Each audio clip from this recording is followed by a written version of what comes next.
El tema del momento pasa a ser el tema migración, el tema que nos toca muy de cerca, ¿no? El tema de la discriminación y el tema del odio, ¿no? Varios temas que están en agenda esta semana en particular, que mañana va a decantar en una marcha entre Congreso y Plaza de Mayo. Bueno, como ustedes saben o nos enseñan a todos desde chiquitos, que los Homo sapiens, o sea, vos, yo, todos los que somos humanos, nos originamos en el África. Y desde ese sector del planeta hubo desplazamiento, hubo migraciones en forma continua y la sigue habiendo a diferentes lugares del planeta, ¿no? Justamente existe esa coincidencia en lo que es la antropología, las ciencias que investigan el origen del hombre y la mujer, ¿no? Entonces, como verán, la migración fue algo y es algo normal, ¿no? Acá, por ejemplo, desde donde emito, en Charrúa, que está en el sur de la ciudad de Buenos Aires, 200 familias se instalaron en la segunda mitad del siglo XX, venidos mayormente del Valle Alto, de Cochabamba, quechuas en su mayoría. Pero bueno, esto no significa que este contingente, incluyéndome yo, incluyéndome otras dos generaciones que hay, se queden a vivir eternamente acá en este país, ¿no? Ya existen ejemplos en el barrio de gente que tuvo que emigrar a otras latitudes justamente porque la migración tiene varias causas, ¿no? Causas económicas, están mucha gente que por ahí en el lugar de origen no puede desarrollar sus capacidades o poder estudiar o poder cumplir sueños. Entonces la migración se hace una salida y algo normal en el ser humano. Por eso llama mucho la atención el grado de crueldad, el grado de racismo que se está viviendo en estos momentos. Por ahí, acá en Argentina en particular, por el discurso del presidente Milei se han atacado una suerte de colectivos que tienen de alguna manera la posibilidad de usar el micrófono y defenderse. Hubo una concentración en Parque Lezama contundente y mañana está la convocatoria de la que hablamos, ¿no? Pero creo que nos ahorraríamos mucho si la mayoría de nuestra sociedad tuviera algún conocimiento de historia, y no solamente la historia que nos enseñan en la secundaria, como materia obligada, sino de alguna manera ejercitar el músculo de la memoria. Porque en este país, quien más, quien menos, 2 o 3 generaciones atrás, tiene ancestros que emigraron de algún lugar, del subcontinente, del país, fuera de este continente, y se explica muy poco porque ocurren o hay una mirada racista sobre determinados sectores, ¿no? Llama la atención también la invisibilización que existe al respecto, ¿no? Porque yo recuerdo que en las coberturas que se hicieron sobre reacciones, desmanes por asesinatos a gente de origen africano en Estados Unidos, uno veía que se decía que acá el racismo no existe, ¿no? Pero bueno, para entender un poco eso tenemos que retrotraernos, ¿no? Extranjeros viven en todos los lugares, históricamente es algo normal, siempre hay extranjeros porque siempre hay gente que se desplaza. Pero hubo un momento en la historia en el cual se crearon estos estados nacionales, se empezaron a delimitar fronteras, y el diseño de ese nuevo orden social u orden internacional salió de un punto específico del planeta, que fue en Europa después de la revolución de fines del siglo XVIII, ¿no? Que repercutió en el resto del mundo, inclusive acá en América, y de alguna manera es el diseño y es la mirada de un sector del mundo que expandió esa mirada y esa idea al resto del mundo, porque actualmente se está organizado así, de esa manera: estados nacionales, repúblicas,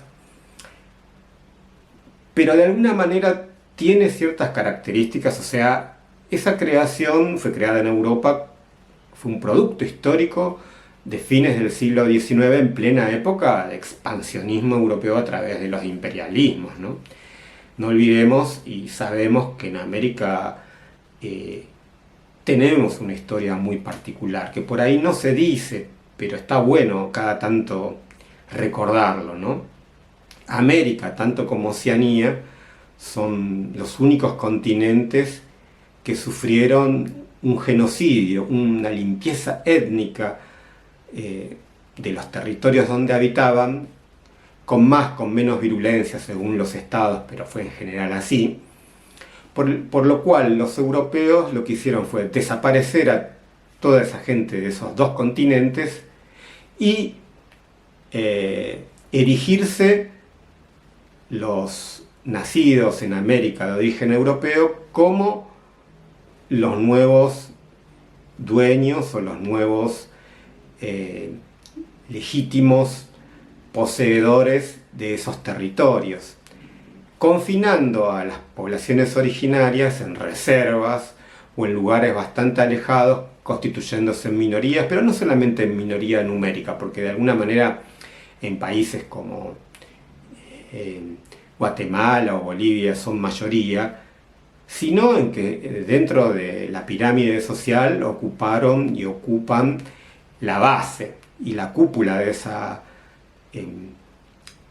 ese triángulo social, de esa pirámide social, lo ocupan la gente digamos, de los criollos, los que tienen origen europeo, ya nacido en América, ¿no?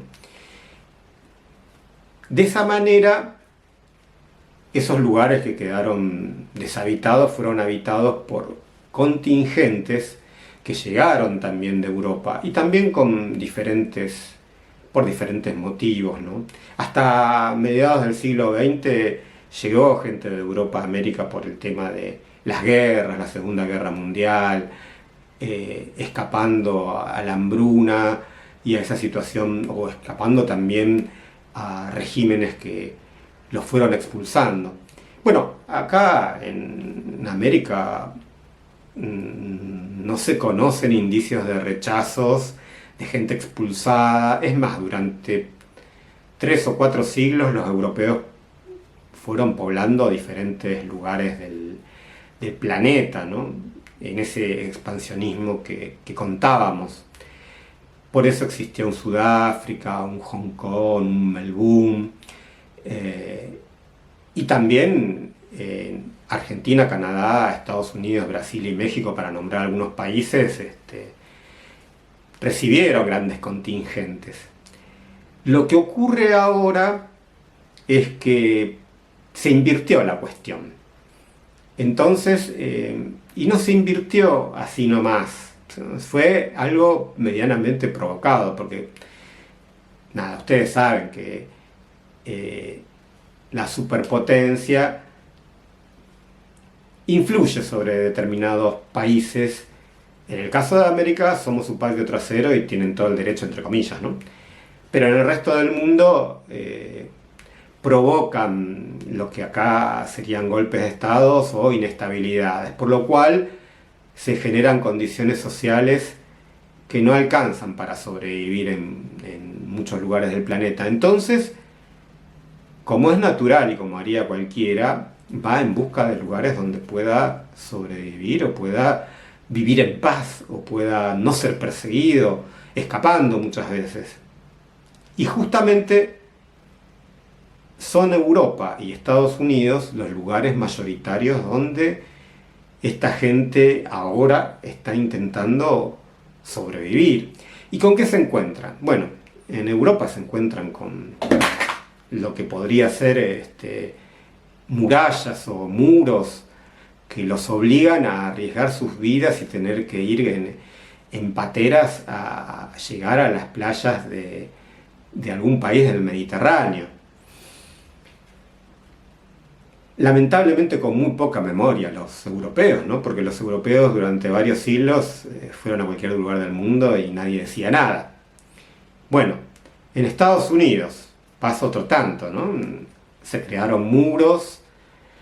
Y no solo eso, sino que tanto en Europa como en Estados Unidos se empezó a crear esta idea, y nosotros la importamos obviamente, porque como país colonial, el cual Estados Unidos y Europa, de ahí sale el conocimiento, sale lo mejor de lo mejor, asociaron inmigración a ilegalidad. Entonces ya quedó pegado la inmigración ilegal.